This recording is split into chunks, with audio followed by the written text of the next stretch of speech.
கிறிஸ்துவுக்குள் மிகவும் பிரியமான சகோதர சகோதரிகளே, இயேசு கிறிஸ்துவின் நாமத்தினாலே உங்கள் யாவருக்கும் எனது அன்பின் நல்வாழ்த்துதலையும் வணக்கத்தையும் தெரிவித்துக் கொள்கிறேன்.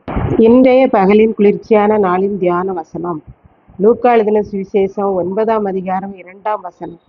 தேவனுடைய ராஜ்யத்தை குறித்து பிரசங்கிக்கவும் பிணியாளிகளை சொஸ்தமாக்கவும் அவர்களை அனுப்பினார். இயேசு 12 சீசர்களையும் வரவழைத்து அவர்களுக்கு வல்லமையையும் அதிகாரத்தையும் கொடுத்தார். அது என்ன என்றால், சகல பிசாசுகளையும் துரத்தும் வல்லமை அதிகாரமும் வியாதியுள்ளவர்களை குணமாக்கும் வல்லமையும் அதிகாரமும் கொடுத்தார் என்று பார்க்கின்றோம்.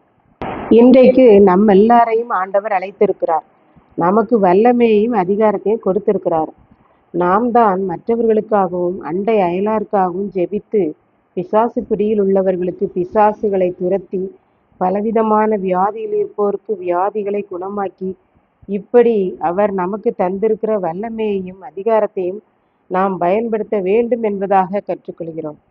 அடுத்ததாக நாம் பார்க்கின்றோம், ஆண்டவருடைய பரலோக ராஜ்யத்தை குறித்து பிரசங்கம் பண்ணவும் சரீர நோய் மனநோயாளிகள் யாவரையும் சுகப்படுத்தவும் அவர் நம்மை இந்த உலகத்தில் பிறக்கச் செய்து இந்த வயது வரை நம்மை நடத்தி இந்த உலகத்திற்கு அனுப்பியிருக்கிறார் என்று பார்க்கின்றோம்.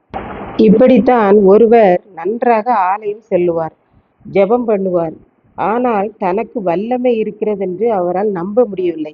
ஒரு நாள் அவர் இருக்கும் தெருவில் உள்ள ஒரு வாலிபனுக்கு பிசாசு பிடித்திருந்தது. அந்த பிசாசு அவனை அலைக்கழித்தது. அவன் மணலில் உருண்டு ஆடிக்கொண்டிருந்தான். பெற்றோர் இவரிடம் வந்து, எனது மகனுக்காக ஜெபிக்க வாருங்கள் என்றார்கள்.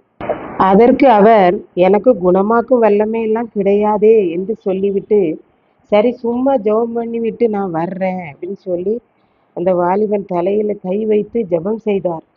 என்ன ஆச்சரியம்! அந்த பிசாசு வாலிபனை அலைக்கழித்து இனி நான் வரமாட்டேன் என்று சொல்லி ஓடிவிட்டது. இதை கேட்டு கொண்டிருக்கும் எனக்கு அன்பானவர்களே, இன்றைக்கு நாம் எப்படி இருக்கிறோம்? பிசாசு பிடியில் இருப்போர் வியாதியில் இருப்போருக்காக ஜெபிக்கிறோமா? அதை துரத்துவதற்கும் சுகமாக்குவதற்கும் எனக்கு வல்லமையும் அதிகாரத்தையும் அனுதினமும் தாரும் என்று ஆண்டவரிடம் கேட்கிறோமா? பிரசங்கம் பண்ணுகிறவர்களாக இருக்கிறோமா அல்லது கேட்கிறவர்களாக இருக்கிறோமா என்பதை சிந்தித்து பார்ப்போம்.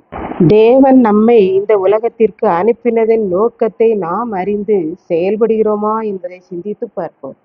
அருமையானவர்களே, நாம் பிசாசு பிடியில் இருப்போருக்கு பிசாசுகளை துரத்தி வியாதியில் உள்ளோருக்கு வியாதிகளை குணமாக்கி பரலோக ராஜ்யத்தை குறித்து மக்களுக்கு கூறி பலவிதமான தீராத வியாதிகள் மனநோய் உள்ளவர்களுக்கெல்லாம் ஜெபித்து சொஸ்தமாக்கி ஆண்டவர் நம்மை இந்த உலகத்திற்கு அனுப்பியிருக்கும் நோக்கம் நிறைவேற பிரயாசப்படுவோம். அப்போது ஆண்டவர் நம்மை ஆசீர்வதிப்பார் என்று பார்க்கின்றோம். நாம் பிறர்க்காக ஜெபிக்கிற போது, அவர்களுக்காக பிரயாசப்படுகிற போது, அவர் நலனுக்காக பிரயாசப்படுகிற பொழுது ஆண்டவர் நம்மையும் நம்முடைய குடும்பத்தையும் ஆசீர்வதிக்கிறார் என்பதில் சந்தேகமில்லை. கர்த்தர் தாமே இந்த வார்த்தைகளை ஆசீர்வதிப்பாராக. ஆமென். ஜெபம். அன்பின் ஆண்டவரே, இந்த அருமையான நல்ல நாளுக்காக நன்றி செலுத்துகிறேன். இப்போதும் இதை கேட்டு கொண்டிருக்கிற யாவர் மேலும் பிசாசுகளை துரத்தவும் வியாதியஸ்தர்களை சுகமாக்கவும் அதிகாரமும் வல்லமையும் பெற்றுக்கொள்ளவும் ஜனங்களுக்கு நன்மை தீமைகளை எடுத்து கூறி பிரசங்கிக்கவும் அருள் புரியும். இயேசு கிறிஸ்து நிமித்தம் வேண்டிக் கொள்கிறேன் பிதாவே. ஆமென்.